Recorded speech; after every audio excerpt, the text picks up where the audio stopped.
Hello guys, कैसे हैं आप लोग। चलो स्टार्ट करते हैं अपना अगला क्वेश्चन। तो देखो, अपना अगले क्वेश्चन से जाने से पहले हम लोग लास्ट पैराग्राफ देख रहे हैं हम लोग अपने एनसीईआरटी का, ठीक है। तो ये लास्ट पैराग्राफ इंपॉर्टेंट है। हालांकि क्लाइनेफेल्टर सिंड्रोम हम लोगों ने पिछले वीडियो में शायद देखा है और अभी भी देख रहे हैं। और इसका डायग्राम हम लोगों ने देखा था।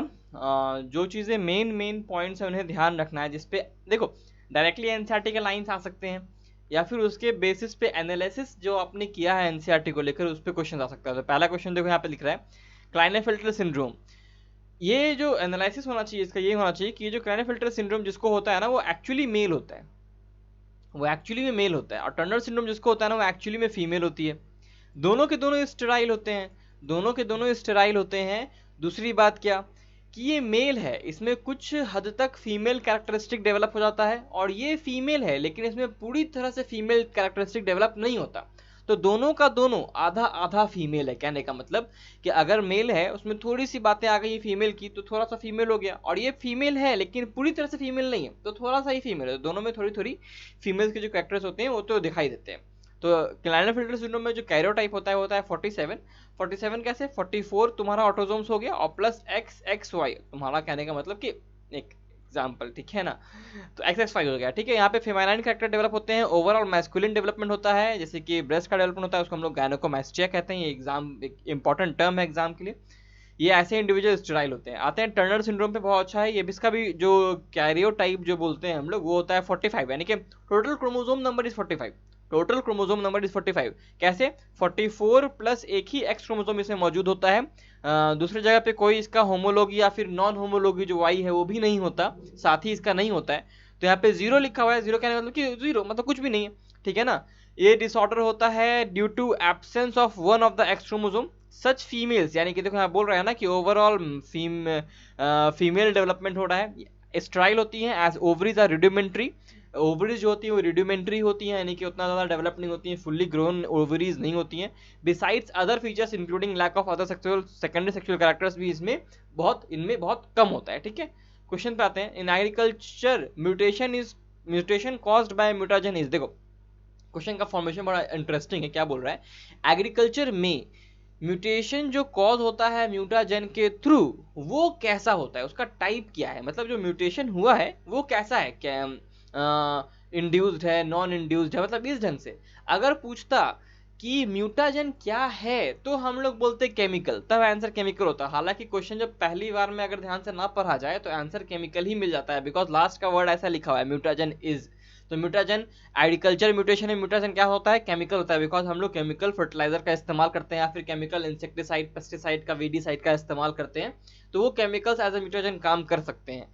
लेकिन यहाँ पे क्या हो रहा है कि क्वेश्चन में क्या कह रहा है, in agriculture mutation caused by a mutagen, जो म्यूटेजन के द्वारा म्यूटेशन होता है एग्रीकल्चर में उसे कैसा होता है, वो इंड्यूस होता है। Because we are inducing that mutation, वो नेचुरली नहीं हो रहा, हम लोग केमिकल्स का छिड़काव कर रहे हैं, चाहे किसी रीजन से भी हो, इंसेक्ट्स को भगाने के लिए, वीड्स को हटाने के लिए, और भी बहुत सारा रीजन हो सकता है, ग्रोथ कराने के लिए एक्स्ट्रा, तो वो इंड्यूस्ड होता है, स्पॉन्टेनियस नहीं हो रहा, नेचुरल नहीं है।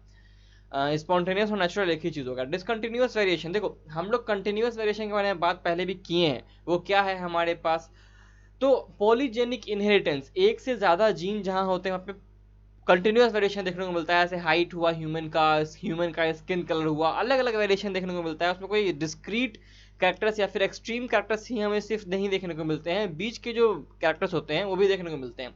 यहाँ लिखा हुआ है डिसकंटिन्यूअस वेरिएशन, यानी कि एक ऐसा वेरिएशन जो कि अचानक से हुआ हो, बहुत बड़ा हुआ हो या फिर बहुत अलग ढंग का।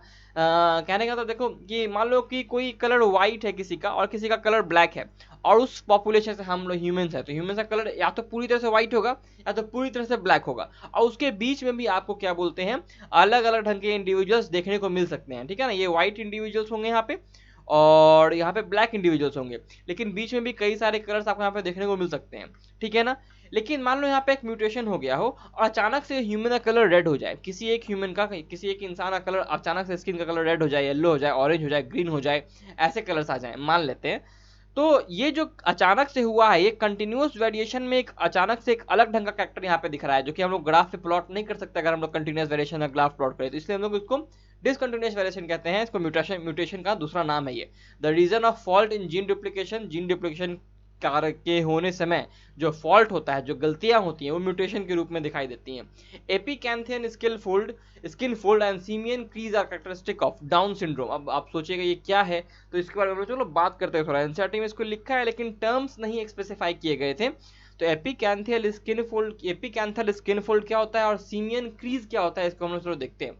ये देखो, ये सीमियन क्रीज है, ठीक है ना। नॉर्मल पाम का जो ये दिखता है आपको, हाफ मून ऐसे होता है शेप का, क्रेसेंट शेप का होता है, और फिर नीचे ये आता है, ठीक है ना। यहाँ पे आपको दिख रहा है कि एक पूरी तरह से एक लाइन है, इसको हम लोग कहते हैं सीमियन क्रीज, ठीक है ना। एपिकैंथल वो अलग था फोल्ड, ये है सीमियन क्रीज। ये डाउन सिंड्रोम में स्पेसिफिकली देखने को मिलता है, इसीलिए एनसीईआरटी खाली पाम क्रीज जिसे लिखता है ना, वो सीमियन क्रीज है उसका एक्चुअल नेम।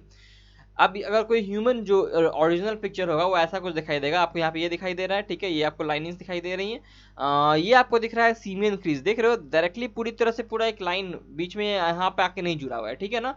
ये है सीमियन क्रीज। ओके, आगे बढ़ते हैं एपिकैंथर फोल्ड पे। जो आई के बगल में ये जो फोल्ड होता है ना स्किन का, देखो ये एक और फोल्ड है, ये फोल्ड है, ये एक फोल्ड है, ये एक फोल्ड है, यहाँ पे एक फोल्ड है। तो ये सारे के सारे फोल्ड्स का अलग अलग नेम है, जब मेडिकल कॉलेज में आएगा तो पता चलेगा। यहाँ पे जो फोल्ड है ना, इसको एपिकैंथर फोल्ड कहते हैं। लेकिन जब आई में एपिकैंथर फोल्ड होता है, तो ये तो नॉर्मली दिखा रहा हूँ मैं, वो कुछ यूं गोल दिखाई देगा, पूरा का पूरा आई यहाँ पे गोल दिखाई देता है, ठीक है ना। एक एग्जांपल ले लेते हैं, वहाँ पे देखो ये इस ढंग से को पूरा तरह से ये गोल दिखाई दे रहा है, ठीक है ना। नॉर्मल आई होगा तो यहाँ पे एक एज आता है, फिर ये आता है आई, है ना। ये आपको एपिकैंथर फोल्ड दिखाई दे रहा है डाउन सिंड्रोम के बच्चों में या फिर इंडिविजुअल्स में, आपको ये दिखाई देता है। UV radiation causes formation of thymine dimers, इसको भी देख लेते हैं। जब भी यूवी रेडिएशन डीएनए के ऊपर आता है ना, तो जब ये बेस पेयर जो होते हैं ना, न्यूक्लियोटाइड बेस पेयर टूट जाते हैं और अपने आप में थाइमिन जो होता है वो बेस पेयरिंग कर लेता है, तो टीटी का यहाँ पे पेयरिंग हो जाता है, टीटी का यहाँ पे बॉन्ड बन जाता है थाइमिन थाइमिन का, ठीक है ना। और यूवी रेडिएशन से ये होता है, बहुत ही इंपॉर्टेंट कैरेक्टरिस्टिक है ये हमारे डीएनए को लेकर के, इसीलिए हम लोग कहते हैं कि यूवी रेडिएशन हमें हार्म करता है, ये म्यूटेशन कर सकता है। तो वो क्या करेगा, फॉर्मेशन ऑफ थाइमिन डायमर्स बनाएगा, डिलीशन मिथाइलेशन एडिशन ये सब काम नहीं करेगा। अ पर्सन में have one gene for normal haemoglobin, एक पर्सन के पास एक जीन है जो नॉर्मल हेमोग्लोबिन के लिए है, and one gene for sickle cell haemoglobin, यानी कि इसके पास एक HbA है नॉर्मल और दूसरा है HbS, ठीक है ना, दूसरा है HbS। This heterozygous condition is called, क्या कहते हैं इसे हम लोग सिकल सेल ट्रेट कहते हैं, ठीक है ना। क्या ये individual sickle cell anaemia show करेगा? बिल्कुल नहीं शो करेगा, because it is recessive gene. आगे बढ़ रहे हैं। If a diploid cell is treated with colchicine then it becomes, ये हम लोगों ने सेल साइकिल में कई बार पढ़ा है, कॉल्चिसिन एक तरह का मेटाफेजिक पॉइजन होता है, ठीक है ना। ये स्पिंडल फाइबर्स को बनने में रोक देता है, बनाना रोक देता है, और स्पिंडल एपेट्रस बनने नहीं देता, इसलिए मेटाफेज के बाद प्रोसीड नहीं हो पाता। यानी कि दो क्रोमोसोम जो होते हैं वो अगल बगल अपने दोनों पोल पे, इंडिविजुअल पोल पे नहीं जा पाते हैं, इसीलिए जो सेल होता है अगर वो हैप्लॉइड है तो डिप्लॉइड हो जाएगा, डिप्लॉइड है टेट्राप्लॉइड हो जाएगा, अगर हेक्साप्लॉइड है, अगर ट्रिप्लॉइड है तो हेक्साप्लॉइड हो जाएगा, तो यानी नंबर दुगना हो जाता है। तो डिप्लॉइड सेल के बारे में पूछ रहा है, आंसर होगा tetraploid. Which one of the following mutation partially और fully reverses the harmful effect of previous mutation, important question है। ऐसा कौन सा म्यूटेशन है जो कि पहले जो हुए, मान लो एक डीएनए है उस पर एक मैंने म्यूटेशन किया, कुछ इससे इफेक्ट हुआ, कुछ फिनोटाइपिक या फिर कोई भी जीनोटाइपिक चेंज हमें देखने को मिला, लेकिन फिर से इसी डीएनए के ऊपर वहीं पे म्यूटेशन हुआ जहां पे पहले म्यूटेशन हुआ था, तो फिर से जो म्यूटेशन दूसरी बार हुआ ना, वो पहले वाले म्यूटेशन को कैंसिल आउट कर दिया, यानी कि दूसरा म्यूटेशन ऐसा हो गया कि पहला जो कंडीशन था वो रीस्टोर हो गया यहाँ पे, ठीक है ना। तो ऐसे को कहते हैं हम लोग सप्रेशन म्यूटेशन, बिकॉज पहला वाला म्यूटेशन का इफेक्ट को सप्रेस कर दिया है दूसरा म्यूटेशन, पार्शियली या फुल्ली। ये क्वेश्चन बहुत इंपॉर्टेंट है।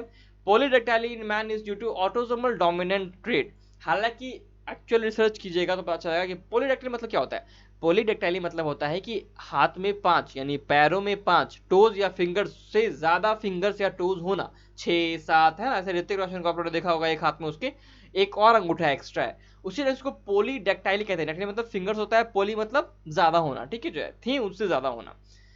तो ये जो कैरेक्टर है ना, ये कैरेक्टर एक्चुअली डोमिनेंट रिसेसिव दोनों हो सकते हैं, डिपेंडिंग अपॉन जीन, किस जीन के कारण ये हो रहा है। लेकिन फिर भी हम लोग ह्यूमंस में से ऑटोसोमल डोमिनेंट ट्रेट मानते हैं, जीन मानते हैं। The number of chromosome in Klinefelter syndrome is 44 + XXY, यानी कि 47 है ना, यानी कि 47। नेक्स्ट क्वेश्चन देख रहे हैं, फिलाडेल्फिया क्रोमोसोम इज, तो फिलाडेल्फिया क्रोमोसोम क्या होता है, चलो इसके बारे में बात कर लेते हैं थोड़ा सा। हम लोग ने एक वीडियो 2-3 वीडियो पहले रेसिप्रोकल क्रॉस देखा था, वहां पे देखा था कि दो होमोलोगस पेयर होते हैं, उसमें से दो अलग अलग क्रोमोसोम का पार्ट अलग अलग हो जाता है, टूट जाता है और अलग अलग में अटैच हो जाता है। ये होता है रेसिप्रोकल ट्रांसलोकेशन, क्रॉस नहीं सॉरी, रेसिप्रोकल ट्रांसलोकेशन। यानी ट्रांसलोकेशन हुआ है, रेसिप्रोकल हो रहा है बिकॉज यहाँ पे दो अलग अलग होमोलोगस क्रोमोसोम पार्टिसिपेट कर रहे हैं। जब फॉर्मेशन होता है Philadelphia chromosome, Philadelphia chromosome actually 22 number chromosome होता है, लेकिन ये कब होता है, जब क्रोमोसोम नंबर 9 और क्रोमोसोम नंबर 22, देखो यहाँ पे हम लोगों ने एस फेज का क्रोमोसोम को नहीं दिखा रहा है, हम लोगों ने G1 फेज के क्रोमोसोम को दिखाया है, जहाँ पे हमारे क्रोमोसोम में डीएनए का डुप्लीकेशन नहीं हुआ है, इसीलिए सेंट्रोमेयर तो यहाँ दिखाई दे रहा है लेकिन सेकंड स्ट्रैंड दिखाई नहीं दे रहा है, ठीक है।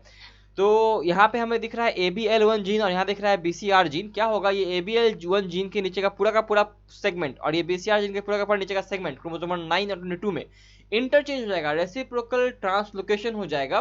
तो ये हो जाएगा क्रोमोसोम नंबर 9 नया, और ये हो जाएगा फिलाडेल्फिया क्रोमोसोम। जहां पर क्या हो रहा है कि BCR वाला पार्ट तो है ही, और ये ABL1 जो होता है ये 9 क्रोमोसोम से उठ के पूरी तरह से यहाँ आता है। तो BCR ABL1 जो टोटल एक जीन का सेगमेंट बनता है, इसे कहते हैं हम लोग फिलाडेल्फिया क्रोमोसोम, PH क्रोमोसोम, जो क्रोमोसोम नंबर 22 होता है, क्रोमोसोम नंबर 9 नहीं होता। और यहाँ पे इसको कई कई बार BCR ABL1 भी कहा जाता है, ठीक है। तो आंसर यहाँ पे हमारा क्या हो जाएगा, 22 हो जाएगा।